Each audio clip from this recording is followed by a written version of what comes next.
up, you guys? Welcome to another episode of Ask Alex, where this is the show where I take all your questions and answer them right here on this show. I'm your host, Alex Hampton, and today, we got a super crazy show today, and there's just a lot of stuff that has happened within the last 48 hours that I am so eager to talk about. I'm changing a little bit things on this show where you can send on your questions to me on this show. So I got a brand new email where you can send this to. If you want your topic on this show, it's very simple. All you have to do is send me an email at the AskAlexShow@gmail.com. Again, that's the AskAlexShow@gmail.com. If you want your topic on the show, the best way is to email me. You can also tweet me at Mr. Alex Hampton, or you can leave a comment under my Instagram at Mr. Alex Hampton as well. So a lot of cool things are happening on Ask Alex, and I'm switching a lot of things around. So I can't wait to get into this show. So let's go ahead and jump into the first topic of today. And the first topic comes from a Paul Michaels, and he writes, "Hey Alex, so Kevin Conroy and Black Lightning have been confirmed for Crisis on Infinite Earth. This is amazing. Do you think Kevin Conroy is the older Batman from the Batman Beyond series?" Well, thank you for your question, Paul. So what Paul's referring to, literally within the last 24 to 36 hours.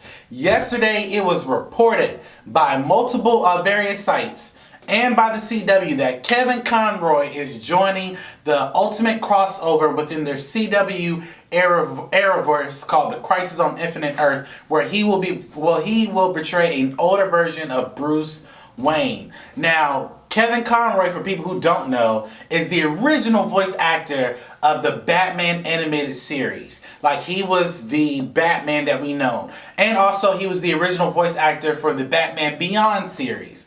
He has played that role of Batman as a voice actor for many years. He's also the voice actor for the Batman Arkham stuff that's come out in the video game world. So Kevin Conroy has been the voice of Batman since we've known for like literally the last 50 years. I mean, the guy has amazing chops when it comes to playing this character as the voice actor.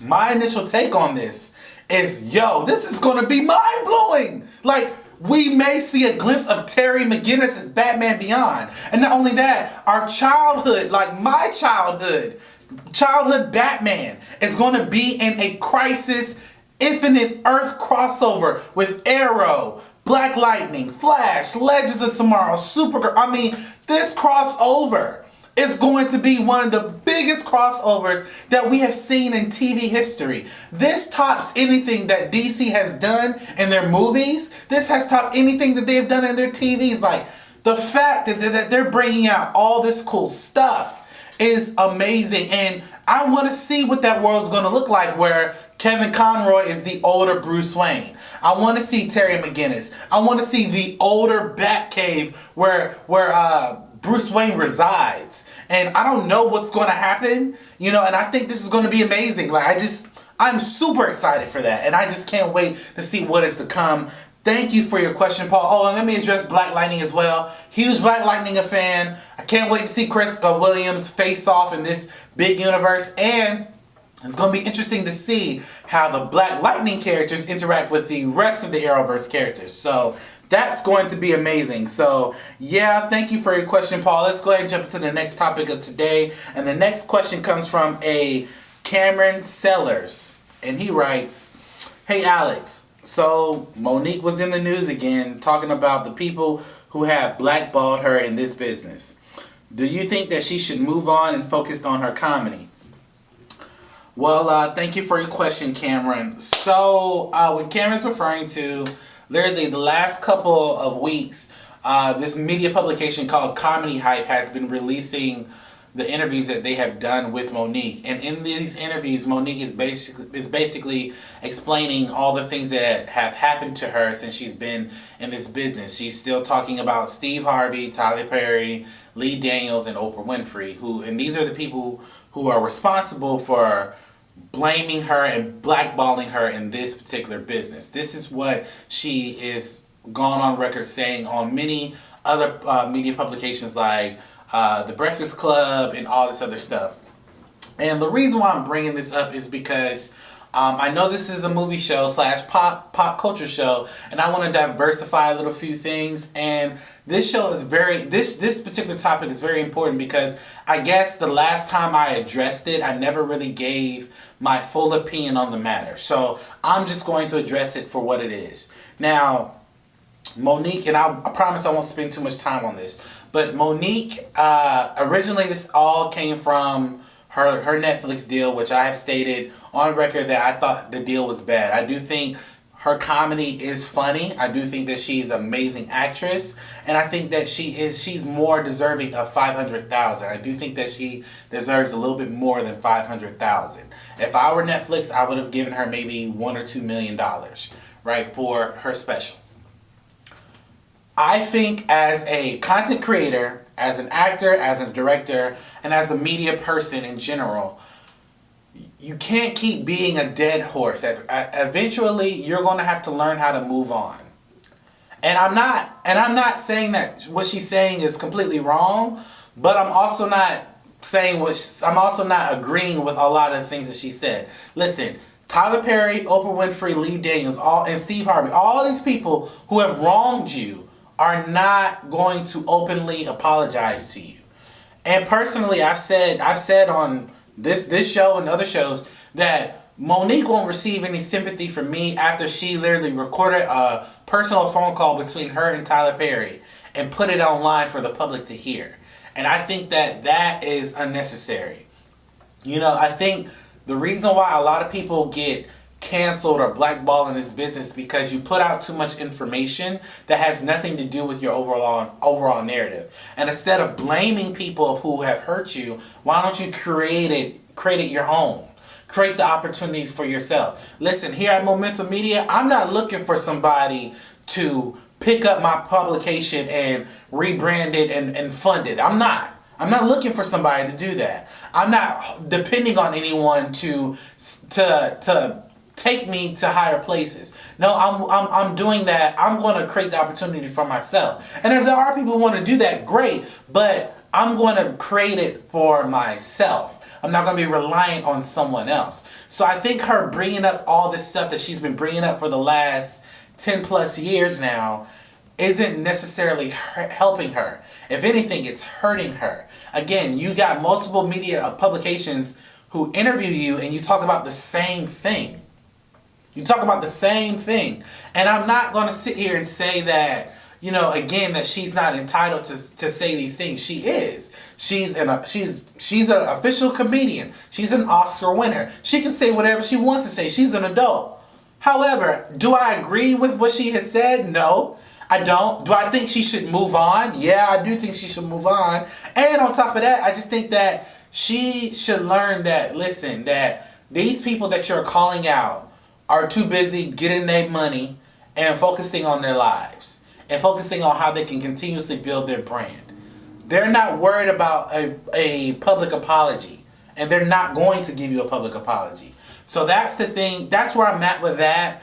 I wish nothing but the best for Monique. I hope that her comedy can strive. I hope she does get more opportunities. But, you know, hey, for the most part, there's certain things that as an actor, and especially just as an artist in general, that we should just let go and move on. So that's what I'm going to do from this next topic. I'm just going to move on to the next question, which comes from a J. Cruz, and he writes, "Hey Alex, so Hobbs and Shaw has made over $180 million at the box office this week, or at this weekend's box office. Do you think this movie will join the $1 billion club?" If I'm being honest, Jay, I haven't seen the movie yet.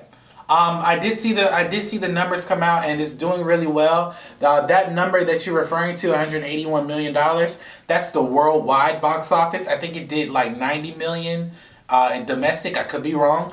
But it's doing well. I think it's doing really well. But personally, if I'm being honest, do I think it will join the $1 billion club? It's possible. I haven't seen the movie yet, so I don't know. But it's very possible. It's very possible. So it could join, but I don't know. It could. All the other ones have since Fast and Furious 6, I think. 6 has joined the $1 Billion Club. 7 and 8 have joined the $1 Billion Club. And Hobbs and Shaw could potentially join that club. So it's possible, but you know, I'm not sure. Thank you for your question, Jay. And now we're going into the final question of the day, which comes from a Melissa Banks. And she writes, "Hey Alex, what are your thoughts on Andy Serkis directing Venom 2?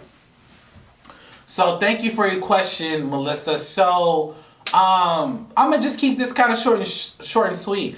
Andy Serkis has not been confirmed yet to direct Venom 2. He's on the short list of directors, along with some other directors, but there have been hints that Sony has already picked him for the role. They just haven't officially announced that yet. But what do I think about Andy Serkis directing this particular movie? I will say Andy Serkis is a great director.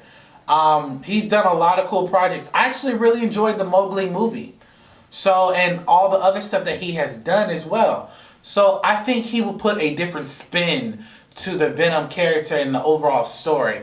I think we'll see more of a darker temperature tone element that he puts in his films in this particular movie, where we see Venom and Carnage face off. So I think he'd be an amazing addition to the team. I want to see where he's going to take the story. So I think he would be amazing for that. So thank you for your question, Melissa. And that's my show today, guys. Thank you guys so much for watching this episode of Ask Alex. This is episode 33. We have surpassed 30 episodes. So thank you so much for continuing to watch this show. If you haven't already, please like, comment, and subscribe to my YouTube channel, where you get all the updates going on in my channel. And if you want to support this channel, go follow all of my social media pages that have to do with Momentum Media. And also, please go to my Patreon page at patreon.com/Momentum Media. There are 3 tiers on there where you can help support us of what we're doing here at Momentum Media. We are creating short films, we are creating interviews, shows like Ask Alex, a whole lot of different content is coming out, and I just can't wait to see where this is going to go. So thank you guys so much for watching this video, and as always, have a blessed day. Thank you guys for watching this video. Go ahead and subscribe to my YouTube page to get more exclusive content coming from my YouTube channel. And if you want to watch my previous videos, go ahead and click on this video up here or this video down here, where you get to see more exclusive content coming from my channel. Thank you guys for watching this video, and you guys have a blessed day.